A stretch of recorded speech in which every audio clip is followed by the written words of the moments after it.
హలనేని శేషరావు ఇటీవల కాలంలో అమెరికా అధ్యక్షుడు ట్రంప్ చేసినటువంటి కామెంట్ల మీద కానీ లేదంటే అమెరికా విధిస్తున్నట్టు ఆంక్షల మీద కానీ చంద్రబాబు నాయుడు గారు ఎక్కడ ప్రస్తావించలేదు. కానీ మొట్టమొదటిసారిగా ఆయన అమెరికా సంబంధించినటువంటి అంశాల మీద అమెరికా విధిస్తున్నటువంటి ఆంక్షల మీద స్పందించారు. చంద్రబాబు నాయుడు గారు స్పందించారంటే ఖచ్చితంగా అమెరికాకు సంబంధించినటువంటి ప్రభుత్వం ఏం చేస్తుంది, భారతదేశానికి హాని కలిగించాలా అనే దాని మీద అధ్యయనం చేసిన తర్వాతనే మాట్లాడతారు. జనరల్గా ఆయన మాట్లాడరు అధ్యయనం చేయకుండా. పైగా ఆయన ఒక కామెంట్ చేశారంటే ఖచ్చితంగా అది సీరియస్ కామెంట్ అయి ఉంటుంది, సీరియస్ ఇష్యూ అయి ఉంటుంది. ఇప్పుడు అమెరికా గురించి ఆయన ప్రస్తావించారు.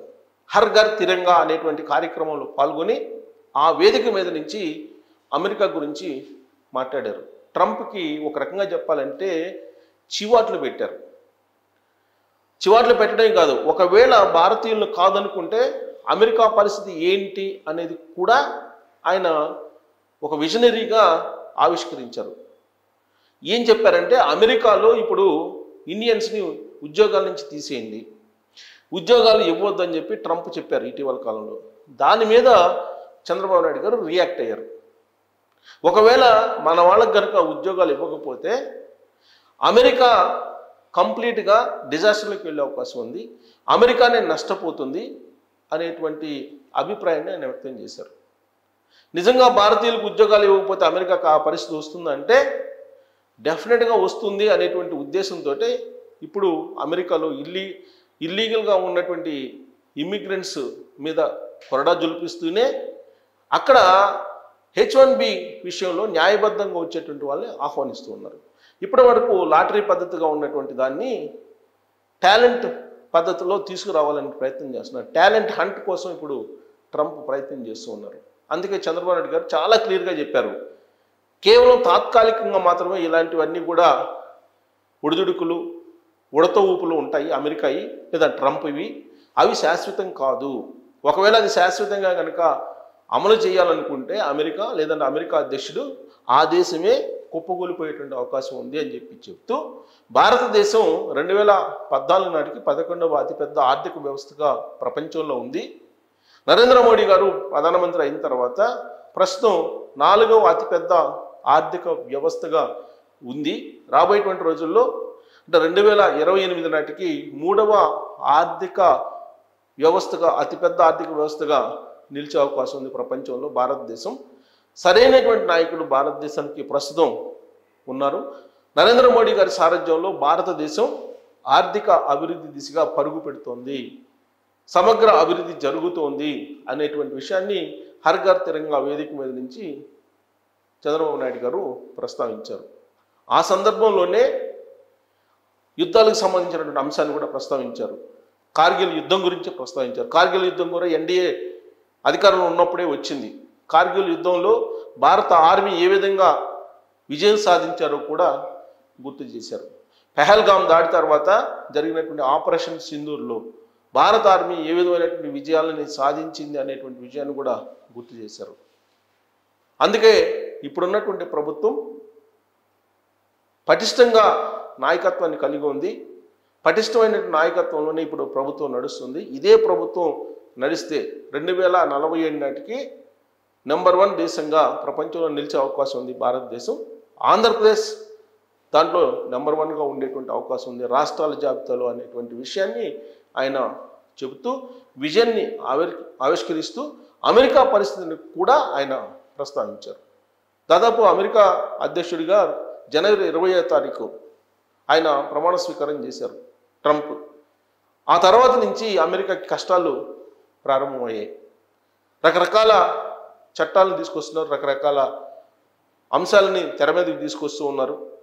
కొన్ని దేశాల మీద కక్ష తీర్చుకుంటున్నారు, రెసిప్రోకల్ ట్యాక్స్ వేస్తూ ఉన్నారు. ఇంపోర్ట్ డ్యూటీస్ వేశారు భారతదేశం మీద. ప్రస్తుతం 50% దిగుమతి సుంకాలను విధించింది అమెరికా. ఆ విషయాన్ని కూడా చంద్రబాబు నాయుడు గారు ప్రస్తావించారు. ఒకవేళ ఇదే 50% కనుక కొనసాగిస్తే అమెరికా పౌరులే ఇబ్బంది పడేటువంటి అవకాశం ఉంది అనేది చంద్రబాబు నాయుడు గారు చెప్తున్నారు. ఎందుకంటే ఫార్మా రంగంలో కానీ ఇతర ఉత్పత్తుల సంబంధించినటువంటి లేదా కొన్ని రకాల కమోడిటీస్ విషయంలో కానీ ఇంపోర్ట్ డ్యూటీస్ని కనుక ఇదే తరహాలో కొనసాగిస్తే అమెరికా పౌరులు నష్టపోయే అవకాశం ఉంది. అమెరికా ద్రవ్యోల్బణం అదుపు తప్పి ప్రజలు రోడ్డు మీదకి వచ్చేటువంటి అవకాశం ఉందని చెప్పి చంద్రబాబు నాయుడు గారు అభిప్రాయపడుతున్నారు. అందుకే ఆయన ట్రంప్ తీసుకుంటున్నటువంటి నిర్ణయాలన్నీ కూడా తాత్కాలికమైనవి, పర్మనెంట్వి కాదు. భారత పౌరులు ఎక్కడున్నా కానీ వాళ్ళ మేధో సంపత్తి కలిగినటువంటి వాళ్ళు, వాళ్ళ అవసరం అమెరికాకు ఉంది. అమెరికా వాళ్ళ అవసరం అమెరికాకు కూడా అవసరం, అందుకే మేధావులను అక్కడ ఉపయోగించుకుంటుంది. మేక్ అమెరికా గ్రేట్ అగైన్ అనేటువంటి కార్యక్రమంలో భారతీయులు కీలకంగా ఉంటారు. అక్కడ భారతీయులను కాదని అమెరికా ఒక అడుగు కూడా ముందుకు వెయ్యలేనటువంటి పరిస్థితుల్లో ఉంది అని చెప్పి చంద్రబాబు నాయుడు గారు చెప్తూ ఉన్నారు. అందుకే ట్రంప్ ఇన్ని పిల్లి మొగ్గలు వేసినా కానీ చివరికి భారతీయులు చెప్పినట్టే, లేదంటే భారతీయులు ఏ విధంగా అయితే భాగస్వాములు అవుతారో అలా భాగస్వాములు అయితే తప్ప అమెరికా ఆర్థిక వ్యవస్థ నిలబడలేదు, అమెరికా ముందుకు పోలేదు, పురోగతి సాధించలేదు. ఆ స్థాయిలో మన వాళ్ళు అక్కడ భాగస్వాములు అయ్యారు అమెరికాలో. అది ఇండియా యొక్క గ్రేట్నెస్ అనేటువంటి విషయాన్ని చెప్తున్నారు. ప్రపంచంలో అనేక దేశాల్లో భారతీయులు ఉన్నారు, క్రీమ్లో ఉన్నారు. మేధో సంపత్తి కలిగినటువంటి క్రీమ్ ఎవరైతే ఉన్నారో భారతీయులు, వాళ్ళందరూ ప్రపంచంలో ఉన్నటువంటి వివిధ దేశాల్లో ఉన్నారు. వాళ్ళని కాదని ఆయా దేశాలు ఏది చేయలేదు. ప్రత్యేకించి అమెరికా లాంటి దేశం భారతీయుల టాలెంట్ని కాదని ఒక్క అడుగు కూడా ముందుకు వెళ్ళే పరిస్థితుల్లో ఉంటుంది. కాబట్టి ట్రంప్ని పెద్దగా పట్టించుకోవాల్సిన అవసరం లేదు, ఇది తాత్కాలికం మాత్రమే అని చెప్పి అంటున్నారు. అయితే ఒక రాజకీయ నాయకుడిగా చంద్రబాబు నాయుడు గారు ఆ కామెంట్ చేశారు అని అంటే, తాత్కాలికమే అన్నారంటే అమెరికా అధ్యక్షుడు ట్రంప్ దిగిపోయే అవకాశం ఉందా? అక్కడ రీకాల్ సిస్టమ్ అనేది ఉంది. ప్రజలు తిరుగుబడుతున్నారు, ఇప్పుడు రోడ్ల మీదకి వస్తున్నారు. ట్రంప్ పరిపాలనని, ట్రంప్ విధానాలని వ్యతిరేకిస్తూ ఉన్నారు. అక్కడ ప్రజా వ్యతిరేకత అత్యంత తక్కువ సమయంలోనే ఎక్కువగా వచ్చినటువంటి అధ్యక్షుడు ఎవరు ఉన్నారంటే ట్రంప్ అనేది రీసెంట్ సర్వేలు చెప్తున్నాయి. మరి ఆ సర్వేలను బేస్ చేసుకుంటే కనుక రీకాల్ చేసేటువంటి అవకాశం ఉందా ట్రంప్ని అనేది కూడా వినిపిస్తుంది. బహుశా చంద్రబాబు నాయుడు గారు కూడా ఆ ఉద్దేశంతో తాత్కాలికం మాత్రమే అమెరికాలో ఒడిదుడుకులు అనేటువంటి అభిప్రాయం వ్యక్తం చేశారా? ట్రంప్ రాబోయేటువంటి రోజుల్లో దిగిపోయేటువంటి అవకాశం ఉందా?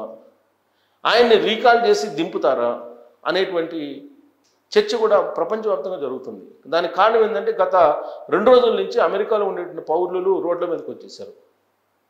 పెంచినటువంటి ఇంపోర్ట్ డ్యూటీస్ కారణంగా ధరలు విపరీతంగా పెరిగాయి. ప్రతి కుటుంబం మీద నెలకు $1,500 నుంచి $2,000 అదనంగా ఖర్చు అవుతుంది. దాన్ని భరాయించలేనటువంటి అమెరికన్ పౌరులు రోడ్ల మీదకు వచ్చేసి ట్రంప్ నాయకత్వాన్ని, ట్రంప్ పరిపాలనని, ట్రంప్ని వ్యతిరేకిస్తూ ఉన్నారు.